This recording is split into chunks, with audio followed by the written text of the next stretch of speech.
Kasih karunia dan damai sejahtera Allah Bapa kita dan anaknya Tuhan Yesus Kristus menyertai saudara. Amin. Shalom saudaraku yang terkasih, di dalam nama Tuhan Yesus Kristus senang bisa menyapa saudara di tempat saudara berada hari ini dalam dimensi yang berbeda, tetapi dalam dunia yang sama. Sebagai insan yang diciptakan untuk Tuhan sebelum melakukan rangkaian aktivitas kita pada hari ini, marilah kita mengawalinya dengan memuliakan Tuhan lewat pujian kita dan mendengarkan firman Tuhan.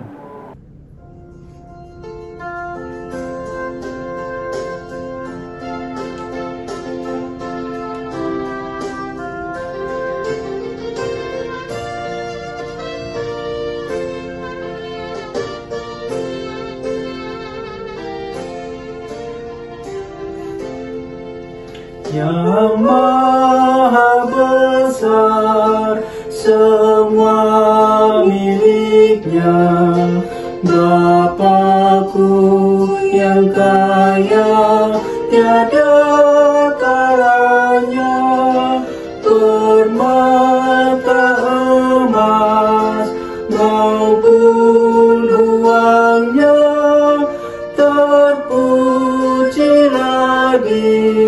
Ya hai, mari sembah, akulah anaknya, akulah anaknya, karena Tuhan Yesus, akulah anaknya.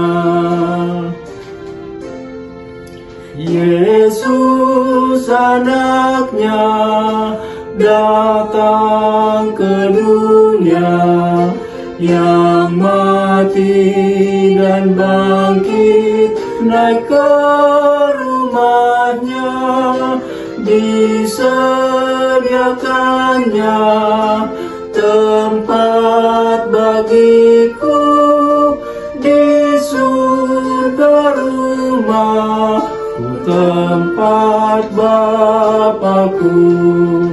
Akulah anaknya, akulah anaknya, karena Tuhan Yesus, akulah anaknya.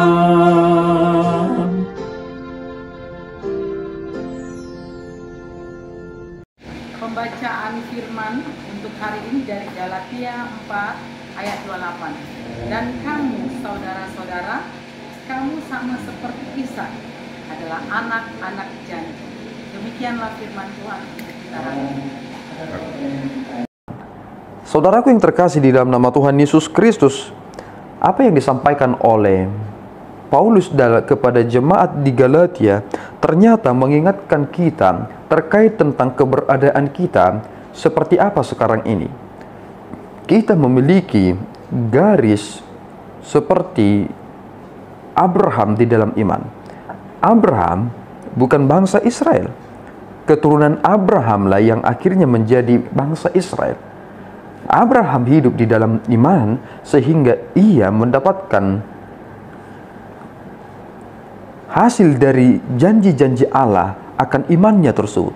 Tetapi kita menjadi lebih spesifik dibawa kepada perenungan terkait tentang dua perempuan penting di perjanjian lama di masa Abraham, Hagar dan Sarah. Tetapi Paulus menegaskan terkait tentang Sarah. Mengapa? Karena ternyata anak yang dijanjikan itu adalah anak yang akan mendapatkan warisan yang sesungguhnya, bahwa dia adalah anak yang sesungguhnya, bahwa janji yang disampaikan kepada Abraham digenapi lewat Sarah, bukan lewat Hagar. Hagar memiliki anak, yakni Ismail, itu merupakan anak dari nafsu duniawi. Sehingga kita melihat begini, ketika kita beriman kepada Kristus, ada hal yang dipisahkan dari diri kita. Yang dulu kita menjadi orang-orang yang lahir dan memiliki aspek kedagingan di dalam diri kita, karena kita berada di dalam keberadaan, karena kita adalah hasil dari keinginan, kita dilahirkan kembali di dalam Kristus, sehingga kita sungguh-sungguh dapat memisahkan itu. Dan posisi kita sekarang berada di mana? Kita disebut sebagai anak-anak janji, yakni Ishak. Dan Ishak yang telah menerima warisan itu, kita juga mendapatkannya karena kita disebut sebagai anak-anak janji. Bagaimana kita mungkin mendapatkan itu? Jawabannya adalah kita mendapatkan itu di dalam Kristus. Kristus telah memberikan kita apa yang telah dijanjikannya, bahwasanya keselamatan itu telah kita terima, dan keselamatan yang telah kita terima itu kita kerjakan. Dan ketika kita mengerjakannya, kita akan kembali ke tempat kita, yakni sorga kelak. Siapakah yang bisa memasuki kerajaan sorga? Tentu tidak ada di sana pembohong, tidak ada di sana yang melakukan tindakan kejahatan. Orang-orang yang masuk ke sana adalah yang telah meninggalkan kedagingannya, yang sudah bertobat dan hidup baru. Itulah yang menjadi realita penting bagi kita. Dan mereka lah yang telah menerima janji Allah terkait tentang sorga yang telah dijanjikan itu.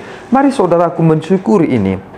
Kita disebut sebagai anak-anak janji karena kita telah menerima apa yang Tuhan telah beri di dalam iman.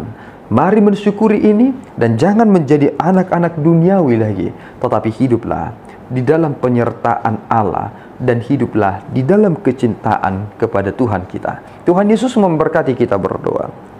Ya Tuhan, kami bersyukur atas berkat-Mu. Terima kasih Bapa atas anugerah-Mu yang telah menolong kami. Kami muliakan Engkau Bapa, karena Engkau menegaskan bahwa kami ini adalah anak-anak janji yang telah menerima pemberian Allah yang besar itu. Tuhan, pimpinlah kami supaya kami tidak lari dari apa yang Tuhan telah tetapkan, supaya kami juga tidak menjadi tersesat di dunia ini dan kehilangan yang menjadi warisan kami, apa yang seharusnya kami terima. Kami muliakan Engkau Bapa. Di dalam Yesus kami telah berdoa dan mengucap syukur. Anugerah Tuhan kita Yesus Kristus, kasih setia Allah Bapa kita, dan persekutuan Roh Kudus menyertai saudara. Amin. Tuhan Yesus memberkati.